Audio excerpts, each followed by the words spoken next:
Muito boa noite a você que está na companhia da Canção Nova. Estou muito contente de mais uma vez a gente se encontrar aqui no Além da Notícia.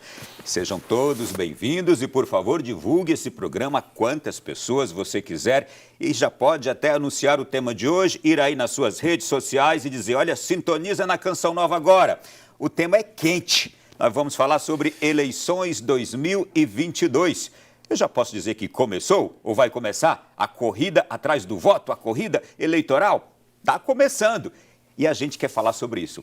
O calendário, a gente quer falar sobre as ideias, a gente quer falar sobre temas que serão indispensáveis nestas eleições, sobre os embates, uma boa análise sobre tudo isso, mas de sobremaneira nós queremos destacar aqui o seu papel, a sua importância e a sua consciência. É isso que vamos abordar no nosso Além da Notícia da noite de hoje. E para isso, eu chamo aqui o meu colega de tantas voltas, de tantas vezes. Seja bem-vindo mais uma vez, Rócio Barreto, cientista político, formado em Sociologia, Ciências Sociais pela UNB, especialista em Democracia Participativa, República e Movimentos Sociais pela Universidade de Minas Gerais, especialista em Marketing Político pelo Centro de Altos Estudos Max Weber e fundador da ONG Saúde e Cidadania, além de ser coordenador-geral da Cruz Vermelha da RID. Bem-vindo, Rócio, tudo bem?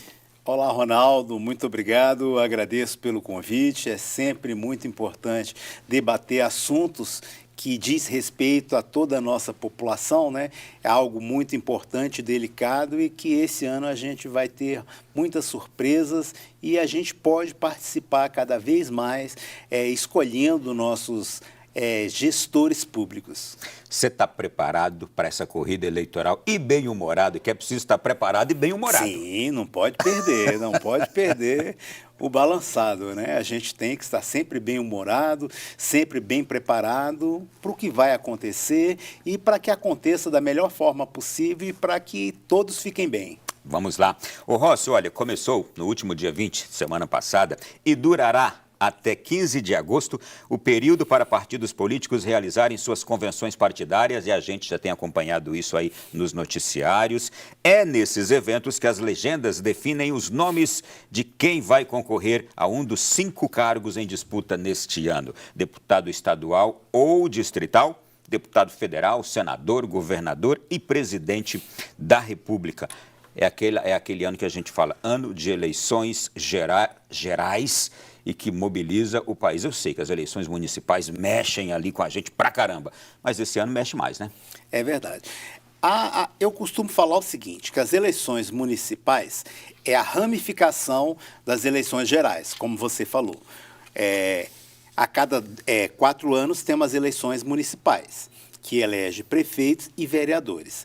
E esses aí são formadores de opinião para que, após 2 anos deles eleitos, sejam feitas as eleições para deputados estaduais, federais, distritais, governadores e também presidente da República.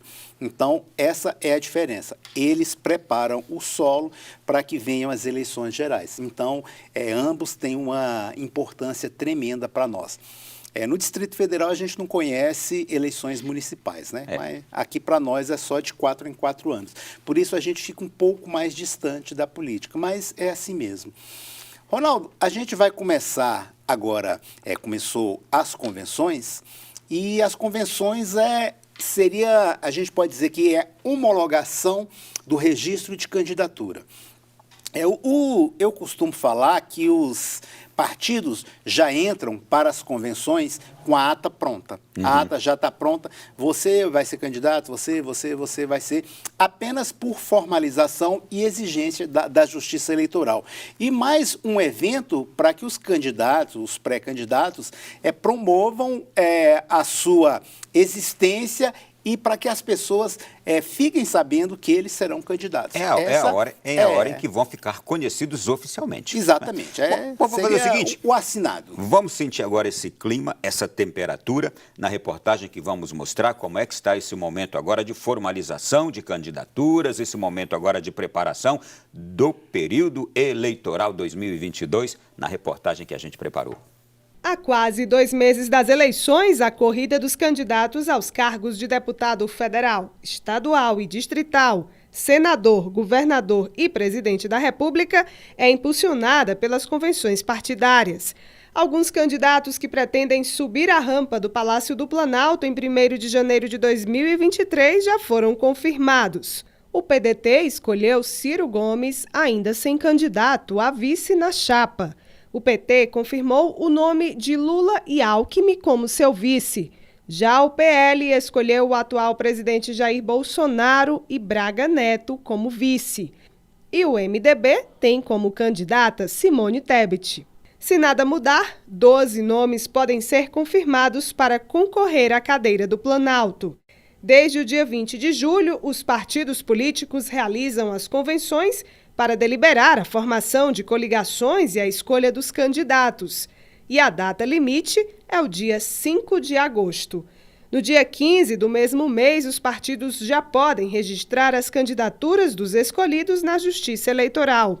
Conhecer o funcionamento do processo eleitoral brasileiro, entender o sistema por meio do qual os candidatos são eleitos, perceber o que é legítimo e aquilo que ofende a moralidade da disputa eleitoral, contribui para a conscientização do eleitor na escolha de seus representantes. O eleitor deve estar atento à atuação de cada candidato. No pleno exercício da democracia, o cidadão tem um forte papel no destino do seu país, cujo instrumento é o voto consciente. O primeiro turno das eleições está marcado para 2 de outubro e o segundo, havendo necessidade, deverá ser realizado no dia 30 de outubro. É isso aí, olha, está chegando, portanto, agora o período quente do ano para todos nós que vamos vivê-lo intensamente e vamos ser obrigados a vivê-lo, não vai ter como fugir. De acordo com dados divulgados neste mês de julho agora, o Brasil conta com mais de 156 milhões de eleitores aptos a votar. Esse é o maior número já registrado pela Justiça Eleitoral. Qual o motivo? A população está crescendo, eu sei, e naturalmente cresce o número de eleitores, mas há um interesse maior esse ano, Rócio? Olha, o que a gente percebe, Ronaldo, é que a Justiça Eleitoral tem feito propagandas, feito campanhas, trazendo as pessoas para que elas votem, mostrando para elas a importância do voto, a importância da participação dela na escolha dos gestores.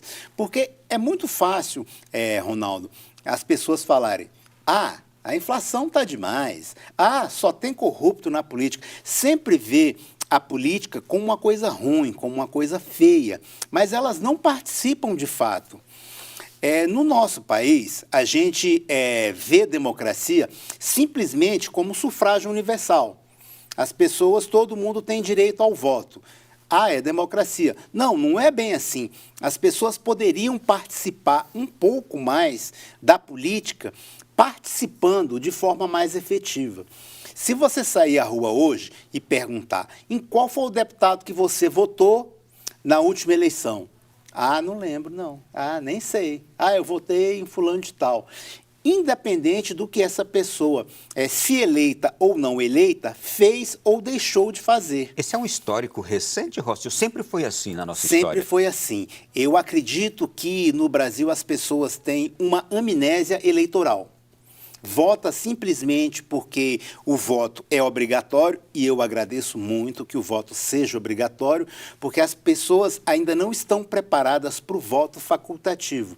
E o voto facultativo não é como as pessoas gostariam que fosse. Acordar no domingo, dia de eleição, hoje eu vou votar.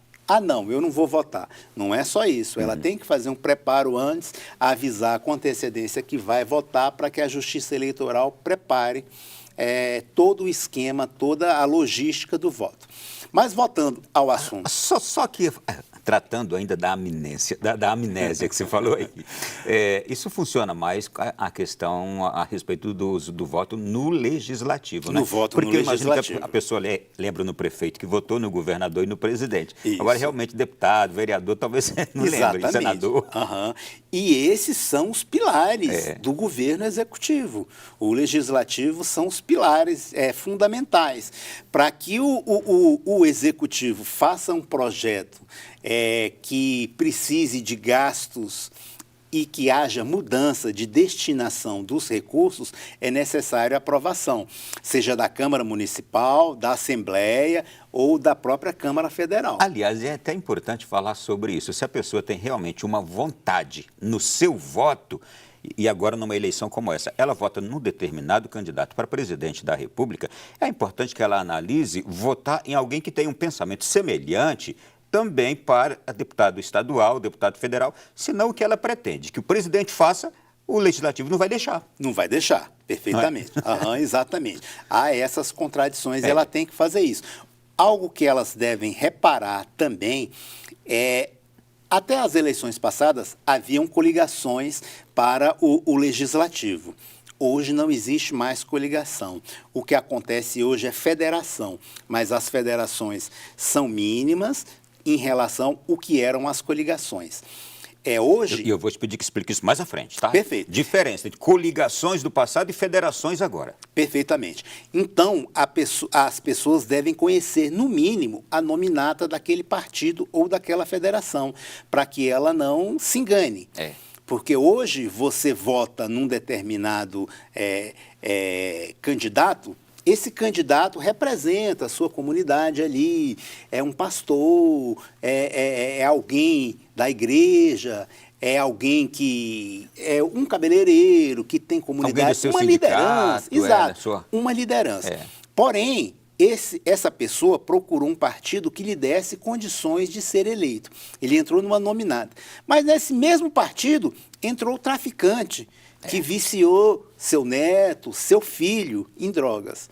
Aí você vota nessa pessoa como liderança e ele não consegue os votos necessários para ser eleito.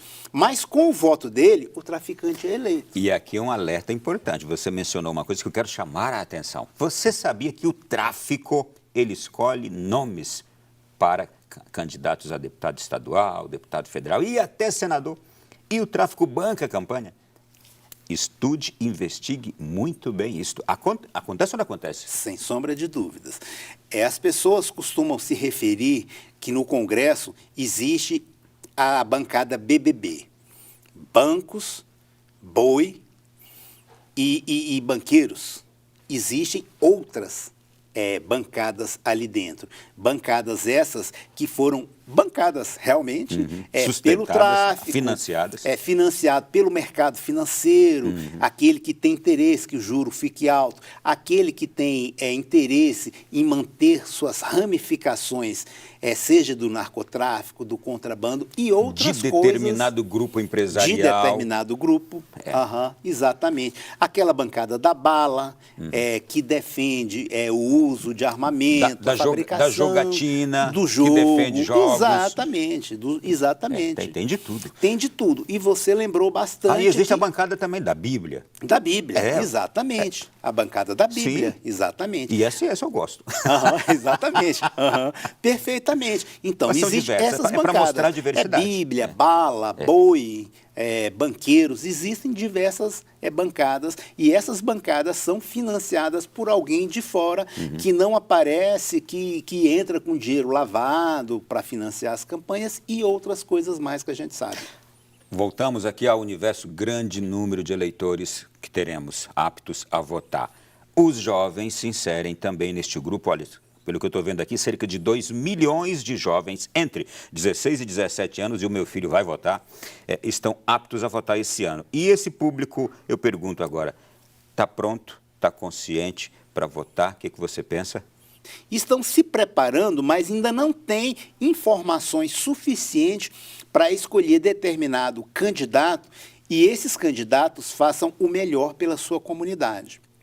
Eles vão votar por influência das pessoas que eles seguem, das pessoas que eles têm vontade e têm admiração.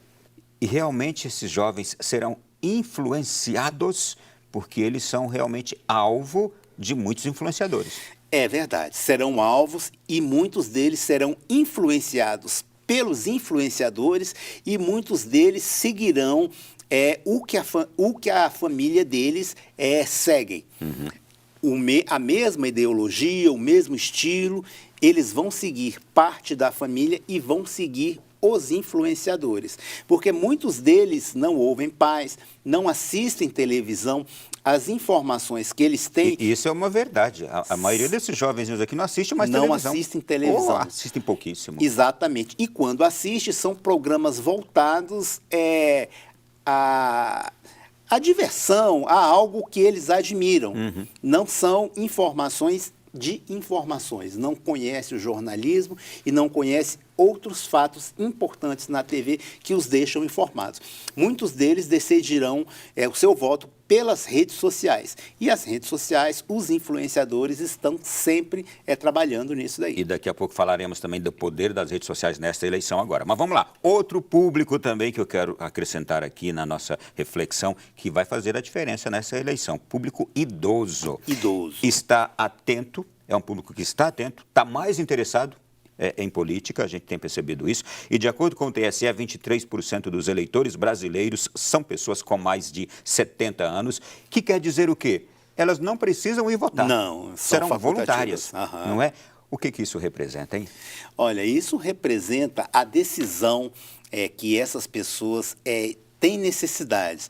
Já viveram determinadas gestões, passaram por governos anteriores e sabem fazer a diferença. Sabe fazer análises. Exatamente. Ronaldo, muitas vezes a gente estuda e não adquire o conhecimento necessário que as pessoas vividas adquiriram, sejam pela experiência, pela vivência e por tudo que elas passaram. Pela história. Pela história, Viram exatamente. A história. Por toda a reputação delas. Então, elas têm um poder de decisão melhor para poder saber separar o joio do trigo. Então, isso é muito importante. Elas vão dar as respostas nas urnas e saberão, porque elas são menos influenciáveis e têm o poder de decisão pelo fato delas terem o voto facultativo. A partir dos 70, eles vão votar se quiserem. Não são mais obrigados, não pagam multa e eles hoje fazem questão de votar. A Justiça Eleitoral também fez uma campanha muito bonita para que os idosos, a partir dos 70 e tenham condições, vá votar. E precisavam se habilitar novamente, ir lá, recadastrarem-se, alguma coisa assim foi feito realmente para isso, não é? Vamos aqui para um outro público também grande, e eu diria é mais da metade dos eleitores brasileiros, as mulheres, o voto feminino. Esse voto está sendo muito apreciado por todos os partidos e candidatos aí, não é? A todos os cargos. É outro voto que eu diria, esse voto tem poder também, né? Tem poder. Ronaldo, a exigência da Justiça Eleitoral criou a cota de gênero. A Câmara dos Deputados fez e foi criada a cota de gênero de 30%. As candidaturas precisam ter 30% de sexo diferente. Por exemplo, se tem 70% de mulheres, 30% de homens. Isso não acontece, mas eu gostaria. E se tem 70% de homens, 30% tem que ser de mulheres. Porém, essa cota de gênero é para candidaturas. Eu gostaria que isso fosse para a ocupação das cadeiras. Porque, mesmo que tenha 30% de mulheres candidatas, após o resultado das eleições, terá 95%, 98%, 90% de homens eleitos. E as mulheres continuam somente com a cota de gênero para candidaturas. Agora eu quero entrar com você no calendário. Nós estamos agora vivendo um momento dos motores esquentarem-se, não é? do último dia 18, do último dia 12 de julho, até o próximo dia 18, apenas uma menção aqui, você precisa se habilitar, você que não estará na sua cidade, se habilitar para votar em trânsito, isto em cidades acima de 100 mil eleitores.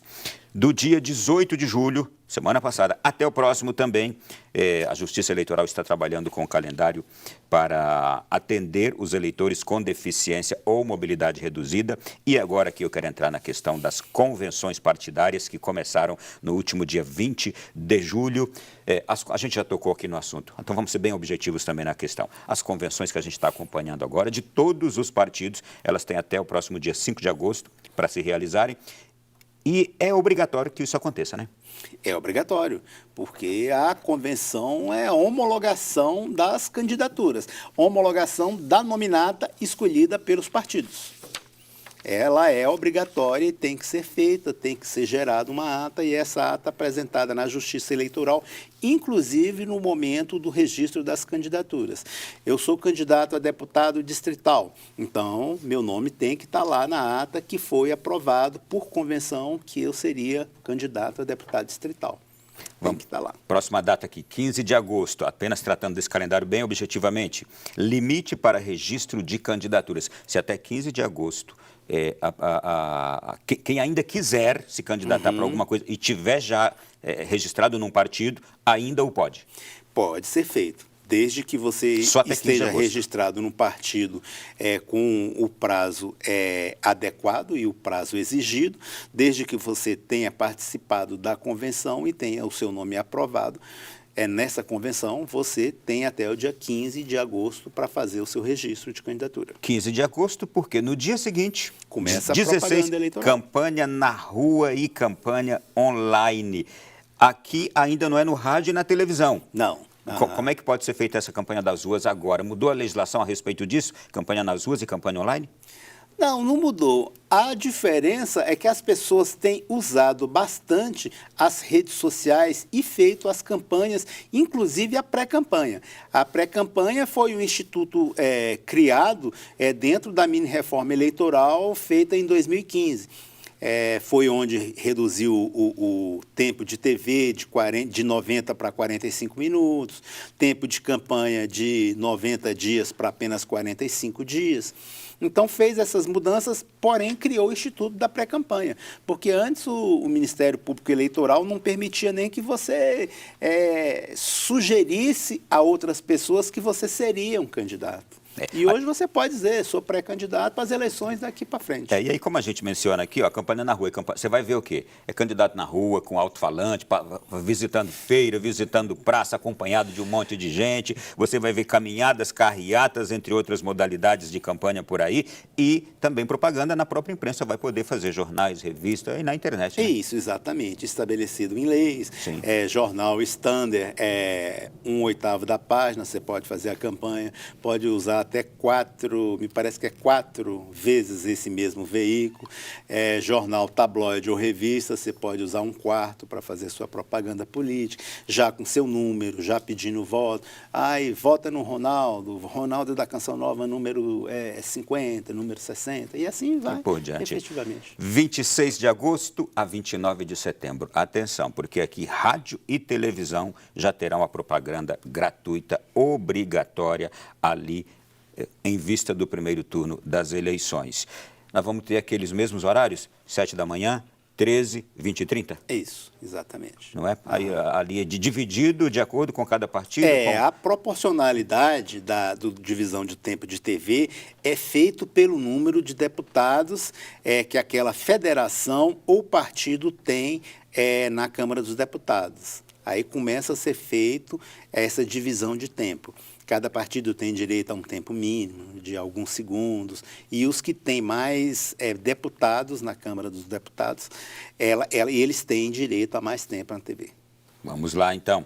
Seguindo aqui, e aí nós temos no dia 29 de setembro, último dia para debates e último dia também de propaganda no rádio e na televisão. A gente tem ali o limite. É a sexta-feira à noite, até meia-noite. Aí, o sábado é o sábado do silêncio eleitoral também, não é? Exatamente. É verdade. Bom, 2 de outubro, então, a gente tem já 2 de outubro a gente tem o primeiro turno.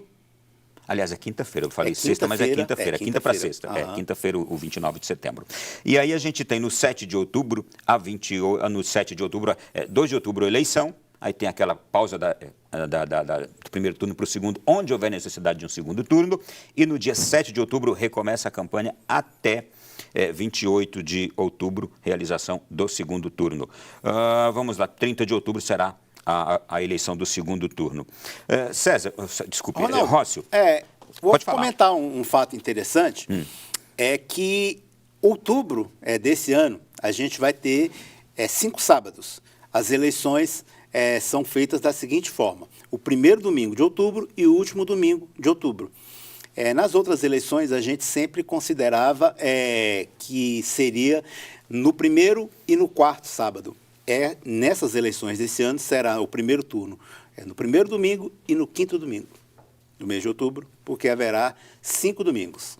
Quero te pedir agora aqui uma diferenciação. Você falou aqui rapidamente sobre federação e coligação ou partidos que vão ter o seu tempo determinado pelo número de deputados. Esse ano surgiu a questão das federações. Como é que funciona? Brevemente. Coligação era um arranjo institucional para as eleições. Ronaldo, vamos fazer uma coligação aqui, a gente tem esse tempo de TV, a gente junta e consegue mais candidatos e a gente consegue um melhor número de votos. Aí amanhã você pode apoiar o governo ou ser contra o governo. A federação exige uma junção que seja de forma ideológica, que os partidos se pareçam entre seus programas partidários. E a federação tem que durar um mínimo de 4 anos. Então, se um partido fez federação... Se juntou agora na federação, não pode separar nos próximos 4 anos. Não pode separar nos próximos anos. Inclusive, já comprometendo as eleições municipais de 2024. Uau! 2024 vão ter que permanecer a mesma federação que foi feita agora. E já temos exemplo agora de federações, não já? Já temos exemplo de federação. Quem é? É PT, PV... PCdoB e PSOL. O PSB não entrou? Não, o PSB não. Ok. Temos alguma outra também? O PSB tem um apoio, uma solidariedade com o PT, porque eles vão lançar uma chapa.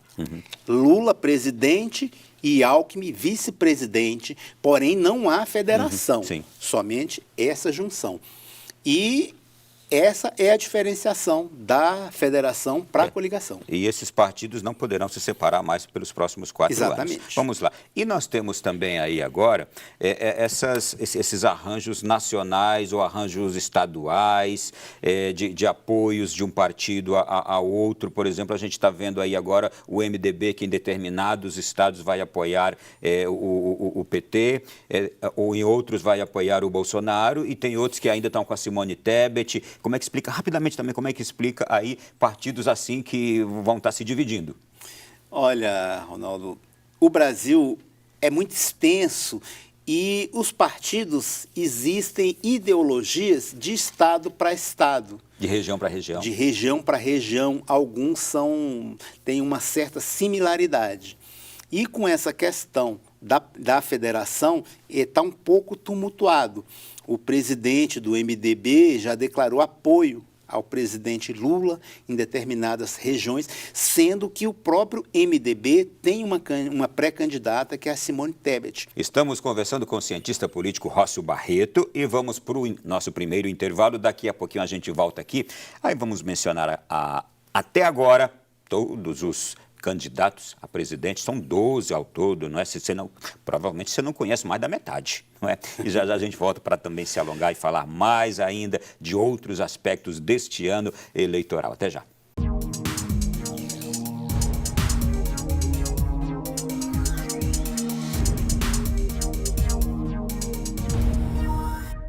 É sequência do nosso Além da Notícia da noite de hoje. Estamos falando sobre um tema que está mexendo e que vai mexer mais ainda com a vida do Brasil nos próximos 3 meses, as eleições deste ano. A corrida eleitoral está começando, não é?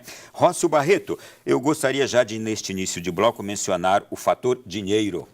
Ele faz diferença numa eleição, não faz? Faz então vamos lá. Imensa. Para este ano, o valor total previsto para se gastar nas eleições é, aprovado pelo Congresso Nacional, é de 4,9 bi. É bilhões. E para o fundo partidário, 1,1 bi. Qual a diferença do fundo eleitoral para o fundo partidário? O fundo eleitoral é especificamente para a campanha eleitoral. 4,9 bi. 4,9 bi.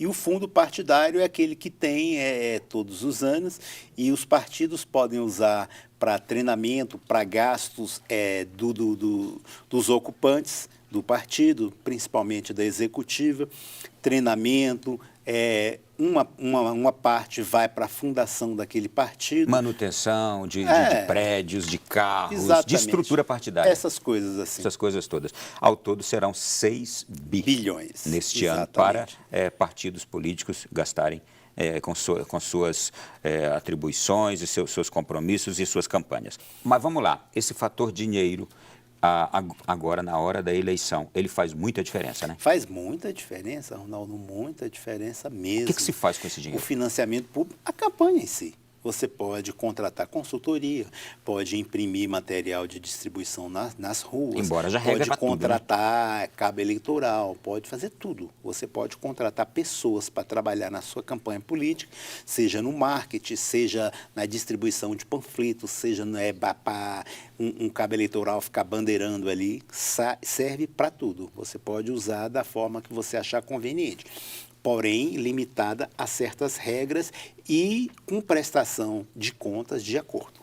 Sim. Bom, eu quero entrar com você, Rócio, agora, e claro, a gente vai fazer aqui, gente, com toda a lisura, tratar de cada um dos nomes que estão aqui, apenas para mencioná-los e para que quem ainda não conhece todos possa conhecer aqueles que estão pleiteando a presidência da República. Eu até perguntava aqui para o Rócio, pode ser que até 5 de agosto ali, ou até em cima da hora, alguns desses aqui desistam? Desistir pode a qualquer hora, né, Rócio? A qualquer momento pode desistir. Exatamente. Você acredita que esses 12 vão formalizar a candidatura?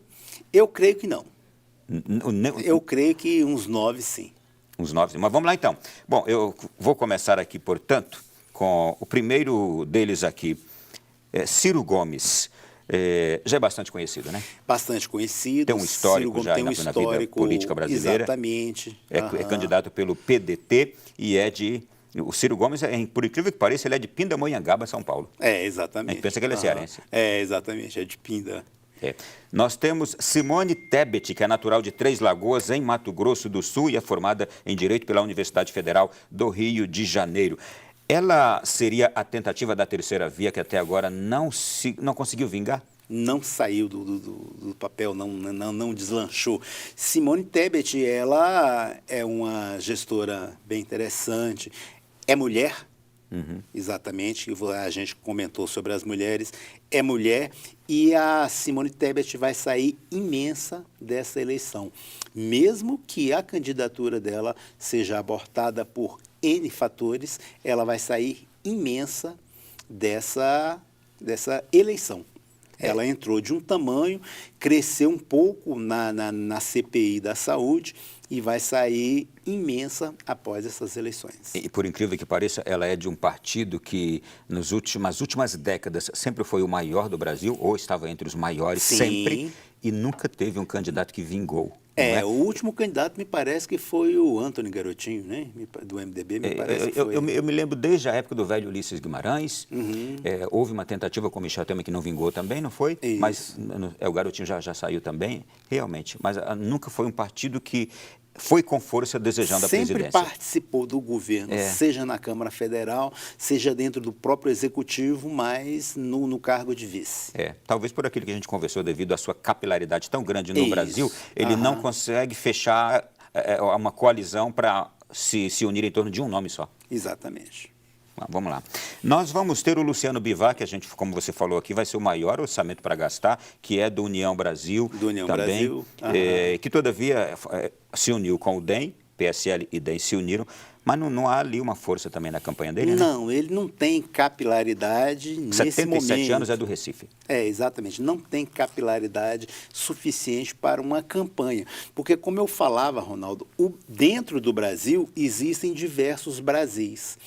E a eleição é no Brasil. Se você não tiver conhecimento de toda a nacionalidade, você não tem pilares de sustentação para uma eleição desse porte. A gente vai ter o Luiz Felipe Dávila também, candidato à presidência, 58 anos, formado em ciência política. Ele é do Partido Novo, um partido que surgiu na última eleição propondo algo novo. O Novo não conseguiu renovar, inovar? Não, eu creio que, como você disse aí, o Novo não conseguiu inovar. O Novo, até o momento, ainda não consegue se sustentar como algo novo. Ele tem dentro da sua proposta questões de inovação, de questão de não usar fundo partidário, de não usar dinheiro público, de não usar essas verbas de gabinete. Ele devolveu agora recentemente esse orçamento aqui para a campanha, não foi? Exatamente. Ele está renunciando a essa verba aqui para a campanha. Exatamente, e renunciando o partido, estou falando do Partido Novo, né? Inclusive, os filiados do Partido Novo precisam pagar uma mensalidade para sustentar o partido. Vamos lá. Nós temos o André Janones, que é deputado federal, é 38 anos, pré-candidato à presidência da República pelo Avante, partido que mudou de nome, como praticamente todos aqui estão mudando de nome. André Janones também, ele apareceu aí na propaganda recentemente, a gente viu, conheceu a pouco, né? Está conhecendo ele pouco a pouco. Exatamente. Eu creio que é uma candidatura que não se sustentará até o registro das candidaturas para presidente da República. Quando a gente vê tantos nomes assim, alguns jovens vão surgindo, se candidatando, qual é a intenção quando se candidata assim? A intenção é crescer, porque eu imagino que é difícil imaginar a chegar. Não, exato. É crescer, lançar o nome, falar, olha, o Avante existe, tal. A gente tem um candidato, a gente quer ir para frente. Os recursos que eles dispõem não são suficientes, o nome não tem capilaridade necessária e possivelmente ele vai apoiar um outro candidato com maior força e com resultado maior dentro das pesquisas atuais. Quem é o Leonardo Péricles, do partido UP? Ele tem 40 anos, natural de Belo Horizonte, é mais um desses nomes aí desconhecidos. Está manifestando interesse, na minha opinião, é para que tenha uma certa visibilidade e se torne um pouco mais conhecido. Também, às vezes, essa intenção da visibilidade é para expor suas ideias, né? Sim, também expor as ideias do partido. Olha, o partido tal existe, o UP é um partido, principalmente ele quer dar uma up, fazendo comparação ao nome. O P quer dar uma up no partido. O Pablo Marçal tem 35 anos, formado em Direito, natural de Goiânia, já é um nome um pouquinho mais conhecido desse grupo aí, desse grupo jovem que está nas redes sociais, não é? Bastante conhecido, o Pablo Marçal.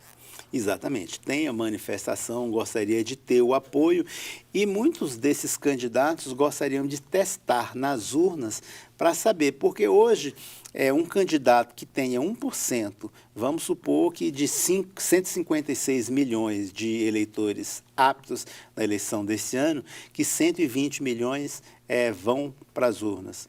1% de 120 milhões são 12 milhões de eleitores, né? Então, 1 milhão e 200 mil eleitores. Aí 1% é muito voto, né? Aí ele já se torna conhecido, começa a ganhar uma proporção a nível nacional e muitos desses candidatos se lançam dessa forma. Mas eu creio que dos 12 nomes que tem aí, 3 vão ser abortados, 3, 4 vão desistir no meio do caminho. Nós temos a Vera Lúcia, do PSTU, essa já é uma velha conhecida de todas as campanhas presidenciais aí das últimas décadas. Exatamente. Não é do PSTU, ela tem 54 anos, é socióloga, mais um daqueles nomes que vem também para demarcar um espaço ali. Exatamente. O PSTU sempre se lança em todo o Brasil com candidatos, porém o PSTU até hoje não elegeu nenhum deputado federal, nenhum governador, mas continua com aquelas ideias, eu digo assim, um tanto quanto radicais para o momento que a gente vive. Eles tentam explicar seu programa de governo e o programa deles é muito parecido com o Estado anárquico. Então, eu vejo que eles não têm uma Explica aí, Estado anárquico, para quem não tem essa linguagem política na ponta da...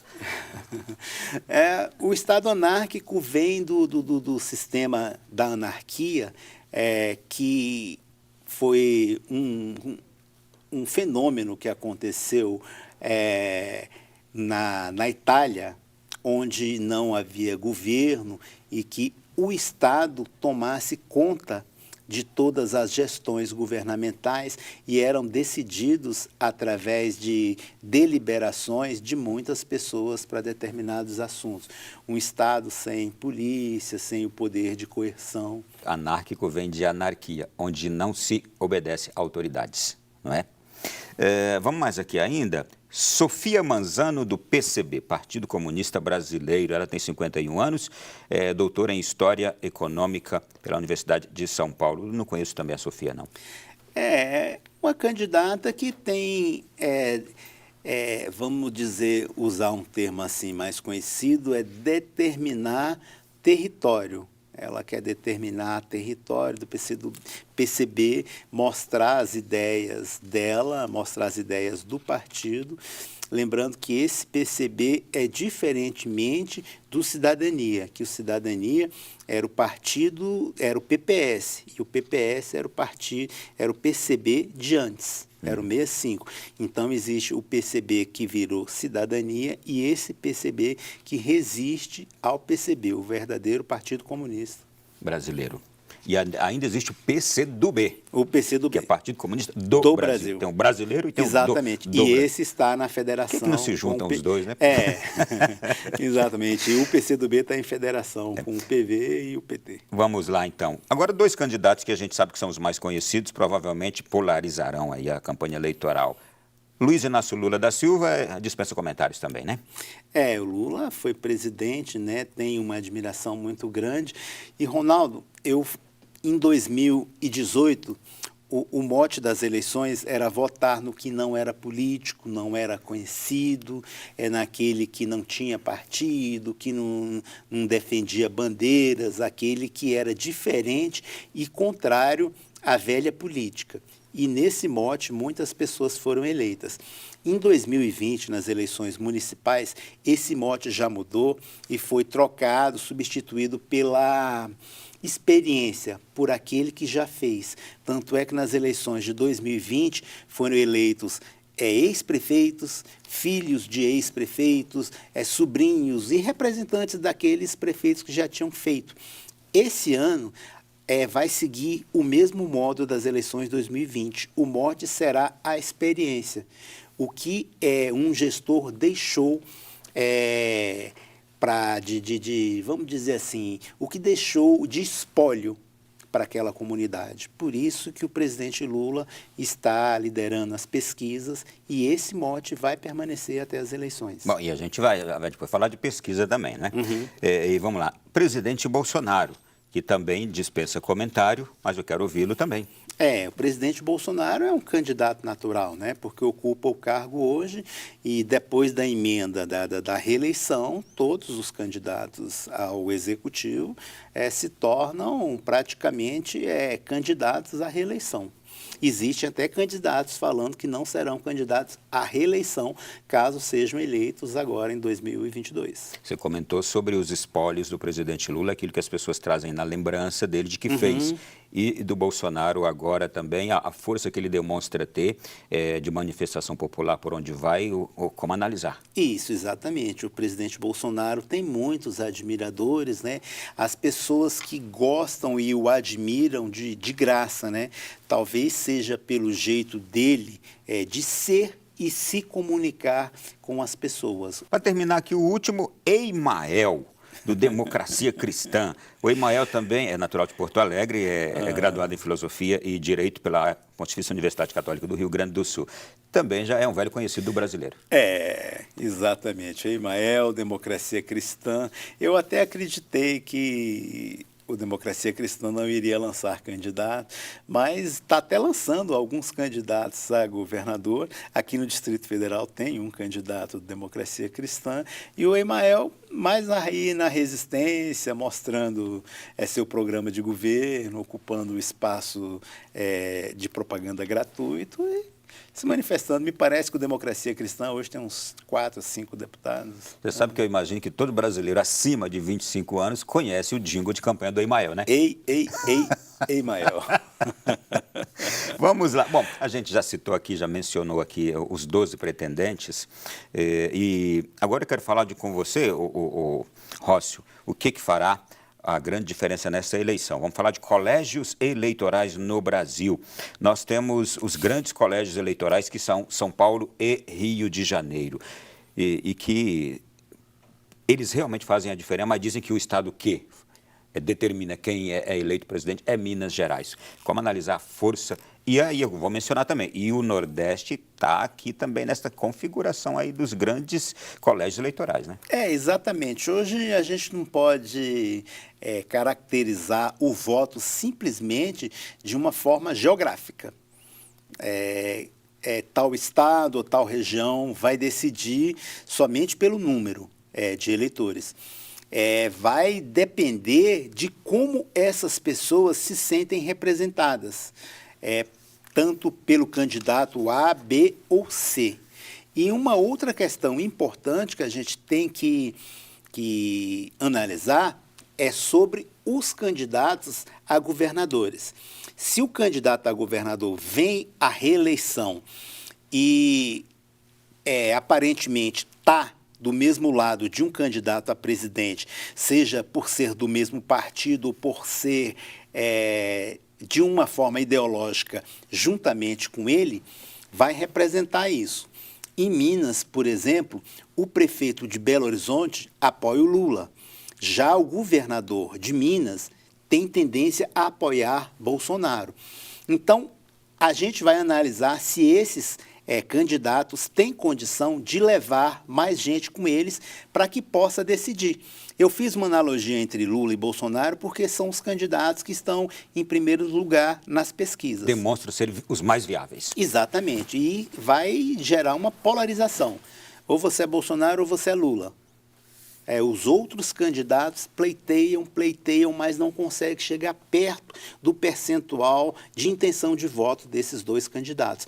Então, a minha análise é que as regiões que vão decidir serão de acordo com a performance dos seus governadores e dos prefeitos das maiores cidades. Agora, você acredita que isto acontecerá a partir de quando? Quando será o momento em que este voto pode mudar ou pode se consolidar? Olha, Ronaldo, a questão da política é algo bem assim volátil, né? Bem flexível. É como aquela nuvem que está no céu. É como aquela nuvem. Ela está lá e daqui a um minuto saiu. Soprou um ventinho e saiu. Foi para um lado exatamente. para o outro. Assim é a política. Hoje o candidato A está em primeiro lugar. Mas amanhã, dentro de uma propaganda política, dentro de algo, de uma comoção nacional, descobre que esse candidato bateu na esposa, fez isso, fez aquilo, foi contrário às crenças e à cultura daquele país, esse candidato pode sair de 30%, 40%, 50% para 2%. Acontece também de muita gente, muito eleitor, realmente só se interessar pela política. Quando chega agora este momento, o que eu quero dizer é o seguinte: o conhecimento de fatos, o conhecimento de atos a respeito desses candidatos pretendentes aqui, esse conhecimento pode chegar até aquele eleitor, ou grande parte desse eleitor, somente agora porque imagino que por fatores diversos há muita gente que fica bem distante da política uma vida inteira. Mas quando chega o momento eleitoral, agora eu preciso me interessar, eu preciso conhecer, eu preciso ver melhor. Pode acontecer isso também, de agora nós entramos no período do conhecimento e isso ser determinante? Sim, isso pode acontecer. Você perguntava quando que a pessoa vai decidir o candidato. Muitos candidatos, principalmente a eleições proporcionais, aos candidatos do Legislativo, as pessoas se decidem já nos últimos dias das eleições, faltando 3, 4, 5 dias. E os candidatos ao Executivo, as pessoas começam a decidir faltando 10 dias para as eleições. Aí começa a procurar maiores informações. Com relação à questão política, foi aquela questão da participação política que eu comentei anteriormente. Se as pessoas se interessassem mais pela política, na Itália, Robert Putnam fez um estudo sobre democracia participativa e determinadas regiões que ele estudou, onde as pessoas participavam mais da vida política, a corrupção era menor e as políticas públicas chegavam mais rápido às pessoas que mais precisavam, tendo em vista essa participação, comparada a outras regiões que as pessoas não participavam. Então, se a pessoa participar mais, ela acaba ganhando com isso. Os índices de corrupção reduzem e as políticas públicas chegam mais rápido às pessoas que precisam. Vamos fazer um registro. É importante destacar que cada vez mais isso tem acontecido no Brasil, não é? O brasileiro tem se interessado mais por política, tem falado mais, tem debatido mais e, lamentavelmente, tem até brigado mais. Sim, obrigado. Isso aí, a questão da briga já é uma questão assim, mais ideológica. As pessoas estão debatendo mais porque elas começam a sentir no bolso, Ronaldo. Essa pandemia, ela mostrou para a gente o quão necessário é ter um governo responsável e que pode fazer mais pela população. Agora, a questão do bolso sempre aconteceu. Em todas as eleições, o brasileiro sempre sentiu no bolso. Sempre votou no bolso, né? Nas últimos 30 anos, o brasileiro sempre sofreu com o bolso. Sim, isso que você me falou me fez lembrar de uma situação. O brasileiro vota de acordo com o bolso. Se o candidato que vem à reeleição é conhecido por corrupto, não sei o quê, roubou isso, roubou milhões, as pessoas não querem saber. Se elas estiverem trabalhando, tendo dinheiro para comprar alimentação, se divertir tranquilo, elas acabam votando nesse candidato. Agora você é um sociólogo. Como é que você me explica isso? A pessoa abre mão, por exemplo, de um entendimento racional de uma verdade, de uma realidade, para um bem-estar pessoal. É porque as pessoas votam, Ronaldo, em troca de algo para si. Elas não votam no fulano A, B ou C simplesmente porque ele é bonito, porque ele tem um programa de governo. Se esse programa de governo atender uma necessidade dessa pessoa, ela vai votar nele por conta daquela necessidade. As pessoas votam pensando em si, pensando em algo em troca. Por isso que o Brasil é conhecido como o país que compra voto. Um camarada está ali e não tem nada para comer, despensa vazia, geladeira vazia, aí no dia da eleição o camarada volta, R$250 aqui, R$300 para você votar em fulano. Eu emendo aqui a pergunta. É por isso que é tão difícil mudar a cultura brasileira, melhorar o país? Porque o brasileiro não acredita no sentido de acreditar o quê? De apostar. Não aposta em projeto futuro, mas ele quer o bem-estar hoje, é isso? Não, tanto é, Ronaldo, que muitos candidatos aí... Eu já trabalhei com prefeitos, candidatos a prefeitos, que baixam programa de governo de outros candidatos para registrar a sua candidatura ali, mostrar que tem um programa de governo. As pessoas não ligam, não leem e nem querem saber programa de governo.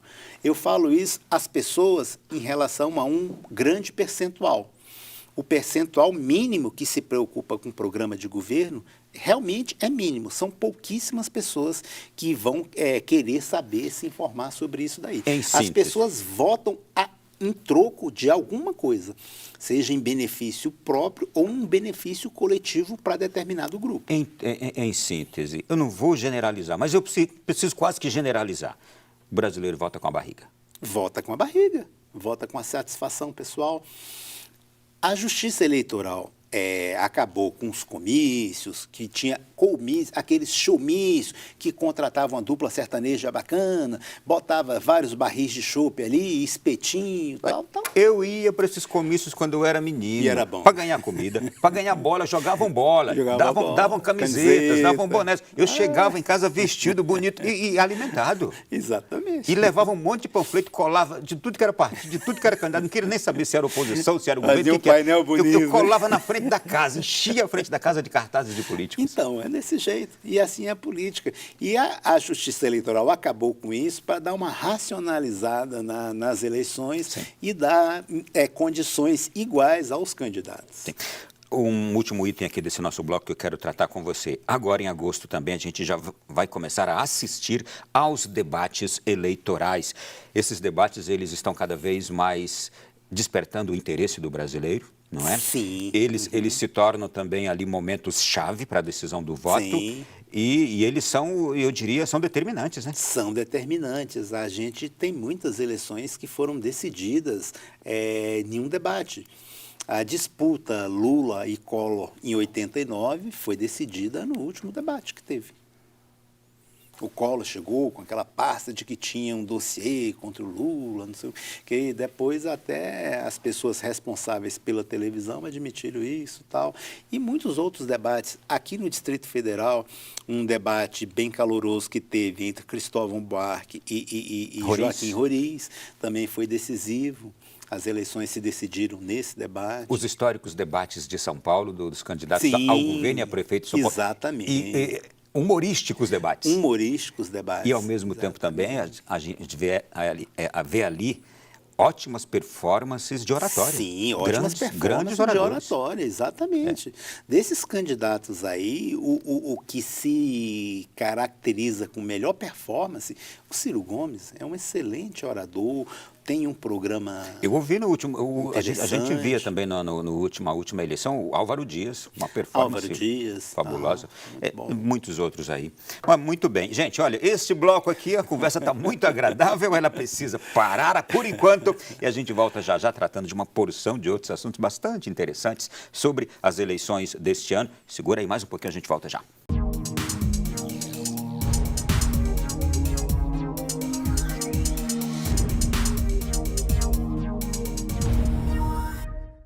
É o Além da Notícia em tempo de eleições e nos preparando e nos trazendo ao conhecimento agora como serão esses próximos 3 meses. Agosto, setembro, outubro, 3 meses. Eu estou aqui com o cientista político Rócio Barreto, que é sociólogo e que tem uma atuação política aqui no Distrito Federal de acompanhamento de todos os acontecimentos, bem atuante. E, Rócio Barreto, este ano, as eleições para deputados, sobretudo para deputados, elas ficaram diferentes. Diminuiu a quantidade possível para cada partido colocar ali o número de candidatos. Isto é, cada partido precisou indicar menos candidatos. Foi uma nova regra estabelecida, não é? Uhum. Com agora menos candidaturas por partido para candidatos a deputado federal ou estadual, há alguma tendência de quem pode levar mais vantagem? Os partidos qualificaram, escolheram melhor os nomes, visando eles elegerem seus nomes. O que pode mudar isso? Ronaldo, é o seguinte, antes o que a regra permitia era o seguinte, cada partido lançava 150% do número de vagas. Se o Estado tivesse 10 vagas para a Câmara Federal, o partido podia lançar 15 candidatos. Em alguns casos, em coligação, o partido poderia lançar 200%. Então, lançaria 20 candidatos. Hoje a regra mudou. Independente do número de cadeiras, cada partido ou federação lança o número de cadeiras mais um. Se são 10 vagas na Câmara Federal, lança 11 candidatos, o máximo. E para as assembleias legislativas, Câmara Distrital aqui no DF, é a mesma regra. O número de cadeiras mais um. Candidatos a deputado distrital, 25. Aqui são 24 cadeiras, mais um, 25. Câmara Federal são 8, mais um, 9. E assim a regra vale para todo o Brasil. Isso levou os partidos a escolherem melhor os nomes que propõem. Isso, exatamente. E com essa escolha dos partidos, os nomes escolhidos, eles tendem a... A pergunta que eu quero fazer é a seguinte: quem vai levar vantagem nisso? Quem sai a levar vantagem no seguinte sentido, de ter mais facilidade de ser eleito? Isso. Os candidatos que já foram testados nas urnas vão levar vantagem porque já são conhecidos e em muitos fatores não foram eleitos devido ao quociente eleitoral daquela época, daquele momento. As pessoas que já são mais conhecidas, apresentadores de programas na TV, tipo Ronaldo, apresentadores de rádio e as pessoas que são mais vistas na mídia, que um dos pilares para que as pessoas sejam eleitas é ser conhecida, é ser identificada, ser comparada e, consequentemente, ser votada. Então, quanto mais a pessoa for conhecida, seja pelo seu trabalho, seja pelo que ela pensa, pelo projeto que ela defende, pela causa que ela defende, quanto mais ela for conhecida e tiver maior visibilidade, mais chances ela tem. Porque hoje a campanha política são 45 dias. Se ela não fizer uma pré-campanha bem estruturada, ela tem menos chance do que aquelas pessoas que já são conhecidas de forma natural. Tá aí. Então, quem já é conhecido vai levar vantagem. Vai levar vantagem, sem sombra de dúvidas. E embora você tenha aqui me mencionado honrosamente várias vezes, eu não sou candidato. Ô Rócio, o fenômeno das abstenções, a gente tem acompanhado, não é só aqui no continente americano, não. Sim. A gente tem acompanhado na Europa, em todos os lugares. Exatamente. As pessoas...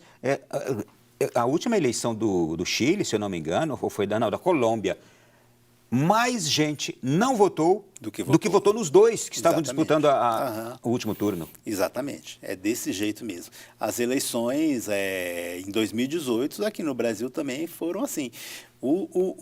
As pessoas que votaram em ninguém a gente pode entender como voto nulo, voto branco ou a própria abstenção. As pessoas que não foram votar. Esse número, esse percentual, daria mais condição de um candidato que não foi derrotado ter sido eleito, se as pessoas tivessem votado nele. Então, Ronaldo, é uma descrença tanto pela política e uma forma... Rapidamente, o fenômeno ocorrido agora na Colômbia é inacreditável. Sim. 43% não votaram. Isso quer dizer o quê? Se juntassem ali os dois candidatos, aliás, juntando os dois candidatos, não tiveram mais voto do que os que não votaram. Exatamente. Eu vejo esse fenômeno, Ronaldo, por uma insatisfação das pessoas com a coisa pública, com os gestores e com os representantes aos quais estão habilitados e disputando aquele cargo. As pessoas que não são simpáticas ao candidato A ou B são maiores do que as que são favoráveis a esses candidatos. Então, essa indignação, essa forma de pensar, essa reprovação aos candidatos e aos planos de governos estabelecidos por eles, não representam aquelas pessoas. As pessoas não se sentem identificadas com nenhuma dessas propostas e preferem deixar de votar. Muitas pessoas que eu tenho conversado falam para mim que se as eleições no Brasil for polarizada, não vai votar nem A e nem B. Tá aí. É um fenômeno e isso leva a uma reflexão muito grande. Ao mesmo tempo, apesar da obrigatoriedade do voto, a pessoa não se sente obrigada a escolher um nome e realmente é uma rejeição a algo que ela está extremamente descontente. Descontente, perfeito. Ronaldo, eu vejo o Brasil como uma das maiores democracias do mundo, porque em lugares onde o voto é facultativo, você precisa falar que você quer votar nas eleições com um tempo hábil. Não é simplesmente você dizer, vou votar, não vou votar, o colégio vai estar com o meu nome lá, se eu quiser votar mais tarde eu vou. Não. Ou você decide votar ou não votar e informa a Justiça Eleitoral anteriormente. Aqui no Brasil, você vai estar com seu nome inscrito lá no colégio que você sempre vota, prontinho para você votar. E caso você não queira votar, a multa que você tem é mínima e você pode restabelecer sua condição legal na Justiça Eleitoral até pela internet. Paga uma multa ali, acho de R$ 4, R$ 5 e tá pronto para votar novamente. Então, eu acredito que essa é uma das maiores democracias em relação ao voto. A pessoa pode ter esse comportamento, diferentemente dos Estados Unidos, da Europa, onde você tem o voto facultativo, mas para votar você tem que avisar que você quer votar com um tempo de antecedência. Rócio Barreto, a gente já tocou no assunto. Independente de nomes aqui, eu volto a tocar nele. Por que não vingou no Brasil uma terceira via? E eu acho que agora não dá mais tempo de vingar. Não dá mais tempo. É porque é algo culturalmente. As pessoas também votam em favor das pesquisas eleitorais. A pessoa fala para mim, eu não vou perder meu voto. Não vou votar no candidato. Ainda funciona assim? Ainda funciona. O voto útil no Brasil é muito usado. A pessoa pensa desse modelo, não vou votar. E a terceira via não se vingou porque não houve um candidato com condições de mudar e fazer com que as pessoas aceitassem a sua proposta de governo e considerasse o seu nome como um representante legal para uma disputa nacional, como a gente está vendo aí. Você tocou num ponto aqui, que eu vou tocar nele agora contigo também. Questão pesquisa. Muita gente acredita e vai por elas, como você bem disse. Sim. Mas há muita gente contestando hoje as pesquisas. Eu nunca vi tanta contestação, inclusive com histórico de últimas eleições, quando a gente analisa casos de eleições para o Senado da República em vários estados, quando a gente analisa reviravoltas em alguns estados e quando a gente analisa até números de campanhas presidenciais também de últimas eleições para cá. Mas, mesmo assim, as pesquisas continuam sendo um fator balizador ali para se entender o momento político. A pergunta que eu faço para você, talvez muita gente queira fazer, mas dá para acreditar mesmo em pesquisa com todas essas reviravoltas que sempre acontecem? Ronaldo, se eu disser que as pessoas têm razão, eu vou estar indo contra a todos os meus anos de estudo. Porque todo cientista, independente de qual área for, o instrumento de pesquisa dele, a ferramenta balizadora de todas as suas análises, vem através da pesquisa. É a pesquisa a peça fundamental. Acredito e tenho certeza que existem pesquisas mal feitas, mal intencionadas e pesquisas que podem ser manipuladas. Mas muitos institutos, eles até temem em mostrar um resultado que não é autêntico em determinado tempo. A pesquisa é como um mapa astral. O que é um mapa astral? Independente de misticismo, independente de religiosidade. O mapa astral é uma fotografia do céu naquele momento. O momento que você nasceu, tira uma fotografia e dali as pessoas começam a fazer analogia, a analisar aquela questão e aí entra o misticismo, entra as crenças de cada qual. A pesquisa eleitoral, pesquisa de satisfação, toda e qualquer pesquisa é uma fotografia daquele momento. Vamos colocar uma pesquisa presidencial. Hoje, o Lula está em primeiro lugar, Bolsonaro em segundo, Ciro Gomes em terceiro. Amanhã, antes do resultado dessa pesquisa, o Lula aparece bêbado, discutindo com as pessoas, empurrando a mulher, brigando com a mulher. E isso é mostrado em cadeia nacional. Já despencou 5 pontos ali. Então, é algo momentâneo. Ela pode ter essas alterações. E você disse algo aqui no primeiro bloco também que eu fiquei pensando. Nos últimos 10 dias, as pessoas definem o voto. Então, pode ser que uma pesquisa agora, faltando 10 dias para a eleição, ela mude completamente. Mude. Ela pode mudar até após o último debate, na quinta-feira. 3 dias antes. A pessoa assistiu o debate, aí faz a pesquisa de boca de urna. Faz a pesquisa de boca de urna ali, já dá a diferença da pesquisa que foi feita na quarta-feira. Agora, rapidamente aqui, apenas para finalizar já esse assunto pesquisa. A gente tem acompanhado institutos que vêm dando em pesquisas uma diferença entre o candidato A e B que chega até a 20 pontos. Mas na mesma semana sai uma outra que dá uma diferença de 5. Tem algo equivocado desde que não tenha havido nenhum, E que pode entrar nem nos algum critérios fato, que você falou aí agora há nenhum pouco. fato interessante e algum fato novo e que incomodasse tanto as pessoas. Desde que não haja nenhum fator decisivo assim, aí tem que reestudar esse instituto para saber por que a diferença Aquilo tão que você grande. falou, pode ter sido o método, pode O ter método, sido... exatamente, porque a gente vê uma mudança, uma margem de erro devido ao número de questionários apresentados. E desde que essa amostra seja feita no país onde representa, nos locais onde representa mesmo determinadas comunidades, determinadas questões a serem perguntadas. Eu tenho aqui um outro tema que este também, nos últimos tempos, se tornou alvo de debate entre os poderes no Brasil. Questão de fake news. O que se pode entender por fake news? Foi criado um inquérito que está lá no Supremo Tribunal Federal, que é questionado por grande parte de membros do governo, apoiado por quem é oposição ao governo. Temos debates até mesmo nos meios de comunicação, o que é fake news, o que não é fake news, por que é fake news para um e para outro não é, quando é alguém que fala uma coisa é fake news, quando é outro não é. O que você me fala sobre isso? Porque o termo agora, esse termo ele parece que ele passou a existir agora somente.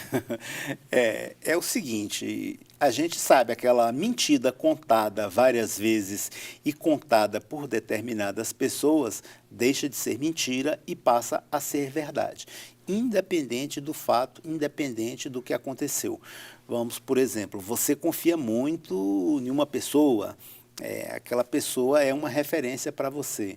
Ela vem e fala uma coisa que não existe para você. Ah, não, mas se é ela que está falando, eu penso desse jeito porque o que minha mãe falava, eu acreditava. Ela me falou uma coisa, eu falei, uai, mãe, mas isso, não. Ela falou, realmente. Eu falei, então, se é a senhora que está me falando, eu acredito. Então, a fake news funciona desse modelo. Após repetidas vezes e apesar da pessoa que está dando aquela informação. Agora eu te digo, que crise é esta que nós estamos vivendo? Que crise social é essa que nós estamos vivendo no Brasil? Porque para você detectar uma coisa, existem padrões, existem parâmetros, existem métodos, existem técnicas e métodos. Por que a gente não está hoje conseguindo chegar a isto definitivamente, né? Ronaldo, eu recebo uma mensagem no WhatsApp, aí eu vejo a fonte. Eu vejo a fonte para saber se essa fonte tem critérios suficientes para mim saber se aquela mensagem é informada. Há determinados veículos de informação que eu simplesmente descarto. Independente deles estarem falando a verdade, eu descarto. Agora, se vem a informação de fontes que eu considero serem legítimas e verdadeiras, eu começo a ver aquilo dali como uma certeza absoluta. Isso é na política. Acontece um fato agora. O veículo A, B ou C informa, eu acredito. Outros veículos informam, eu não acredito e nem desacredito. Agora, vamos chegar aqui a um consenso. Eu e você, desde quando éramos meninos, a gente vai aqui, fake news igual mentira. Sim. O mundo da política é cheio dele desde quando ele era menino, não é? E muito, Ronaldo, e muito. É a mesma questão daquele negócio.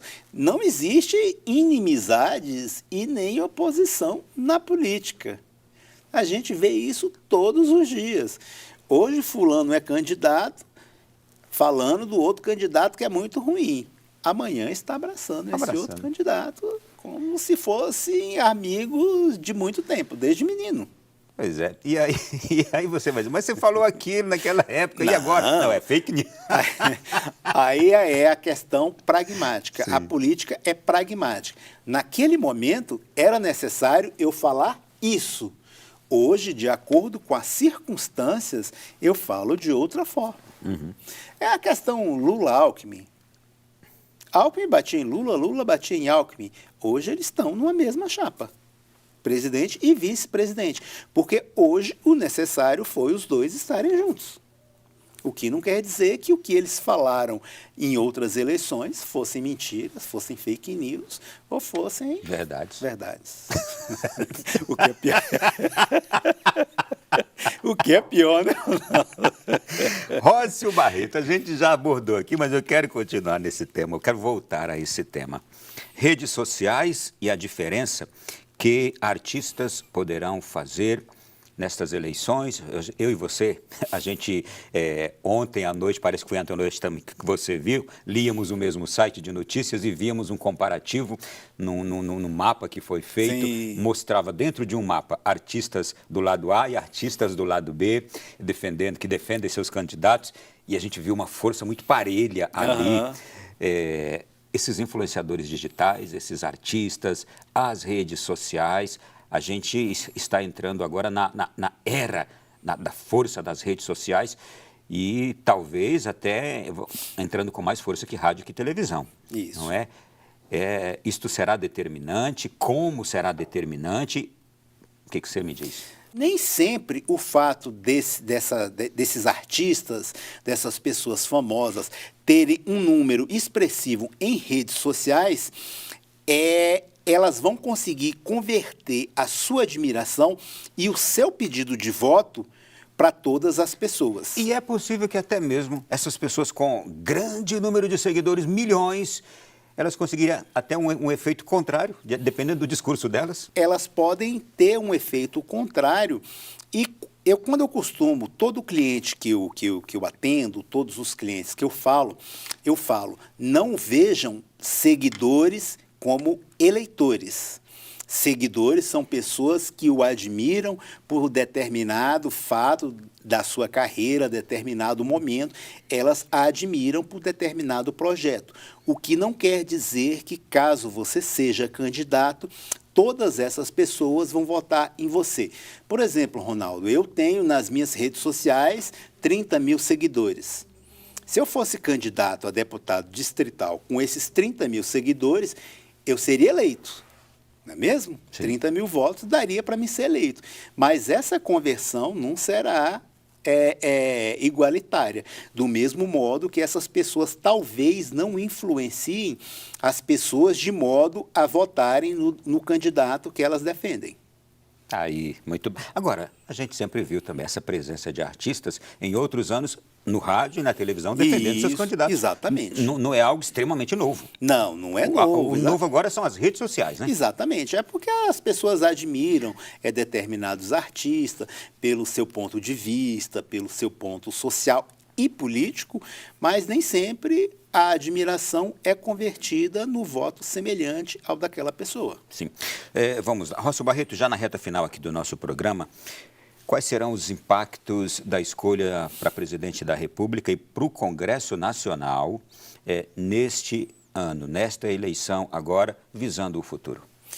Olha, Ronaldo, a gente tem que se preocupar bastante com a questão ambiental e com a questão da geração de emprego. Como você falou no início do programa, apesar do aumento populacional, o aumento de eleitores foi significativo e cada vez a gente tem que procurar melhores condições de vida, geração de emprego e de empreendedorismo. Porque as pessoas precisam empreender e precisam serem significativas ao ponto de conseguirem uma vida onde possam ser verdadeiros cidadãos. Quando eu falo verdadeiros cidadãos, é que as pessoas tenham dignidade para ter uma casa para morar, para ter um emprego e ter condições de ter uma alimentação saudável para ela e para toda a sua família. Isso já é um avanço imenso. Moradia, emprego e alimentação saudável. Uma última pergunta agora. O Brasil tem se destacado no cenário internacional devido à sua grande produção agropecuária. Sim. Cresceu o seu PIB, o Brasil está entre as 10 economias maiores do mundo. Ao mesmo tempo, manter isto e melhorar, observando agora aí estes critérios que você nos trouxe, serão também os desafios do próximo presidente, do próximo governo brasileiro? Sim, será um desafio grande manter a produção para exportação e que haja também produção para alimentação saudável de toda a população. O país é imenso, evitar o desperdício inclusive na forma de carregar essa alimentação aos locais de despacho para outros países, sejam em ferrovias, navios, rodovias, evitar o desperdício e que a gente continue crescendo de uma forma natural e que não comprometa os recursos naturais para que a gente possa ter isso muitos anos à frente. Esse é um desafio maior. Crescimento com condições de manter o equilíbrio natural e o equilíbrio do meio ambiente. Eu quero aproveitar também esse instante aqui e chamar o arcebispo de Brasília para uma palavra de reflexão sobre o momento político agora, sobre as eleições que se aproximam. A gente teve o prazer de poder ouvi-lo numa série especial aqui da TV Canção Nova e vamos ouvi-lo um trechinho também desta mesma participação dele aqui no Além da Notícia. A igreja, ela sempre valorizou a política. A igreja, ela tem em alta medida a política como bem comum e, claro, também a política partidária. Só que a política partidária, a igreja quer que os leigos a assumam. Os presbíteros, os bispos, eles se movem sempre de acordo com o evangelho e com os grandes princípios da doutrina social da igreja. Quando a gente tem conhecimento do rico patrimônio da doutrina social da igreja, quando a gente tem consciência dos grandes princípios que devem nortear e que norteiam a doutrina social da igreja, a gente começa a votar melhor, porque a gente começa a olhar as propostas dos candidatos, a gente começa a olhar o candidato, mas começa a olhar o candidato num todo, suas propostas, as ideologias que estão por detrás, né, no seu partido. A gente começa a ver as propostas que ele tem concretamente para a educação, para a saúde, para a economia, para a questão dos pobres, dos excluídos, para a ecologia. A gente começa a olhar as propostas do candidato como um todo, né? E a gente começa a votar então com consciência, porque a gente tem diante de nós uma consciência bem formada segundo os grandes princípios da doutrina social da igreja, que são princípios que dignificam a vida da sociedade, que dignificam a vida humana. Então, a igreja tem muito a ver com a política, a igreja tem muito a ver com a boa política, a igreja quer promover a boa política, a igreja quer que os políticos verdadeiramente sejam homens que ajudem a construir uma sociedade à altura de Deus e da grandeza da dignidade humana. Quero te agradecer, Rócio Barreto, por essa participação aqui no programa. Desejo que esse período, assim como a gente começou aqui no programa desejando, seja um período agora de imenso conhecimento que a gente vai ter do processo político e de bom humor também. Não, né? perfeito. Que a gente viva bem esse período, né? Exatamente, Ronaldo. Apesar das divergências ideológicas, políticas, a gente não pode perder o bom humor e partir para coisas maiores, discussões, brigas, agressões. Somos irmãos e precisamos manter esse equilíbrio independente da posição política de cada um. Um simpatiza pelo candidato A, outro pelo B, outro pelo C, mas dentro de uma mesma comunidade. O que a gente tem que esperar é uma melhora para todo mundo. Eu agradeço poder participar desse programa, agradeço a você, agradeço a toda a produção da Canção Nova e para todas as pessoas que estão nos assistindo. Eu agradeço imensamente e para mim é importante a participação nesse tipo de debate, porque ajuda uma pessoa a se decidir melhor, a conhecer um pouco mais do processo eleitoral e estou à disposição sempre que puder. E voltará antes das eleições ainda. Nós vamos ter outros momentos importantes aqui também para analisar o momento que agora se aproxima tão fortemente. Obrigado, Rócio. Será um prazer. A você que esteve conosco, o nosso muito obrigado também. Tenho certeza que esse programa pôde contribuir para uma melhor reflexão. Desejo a todos uma boa noite e até semana que vem, se Deus quiser, aqui no Além da Notícia.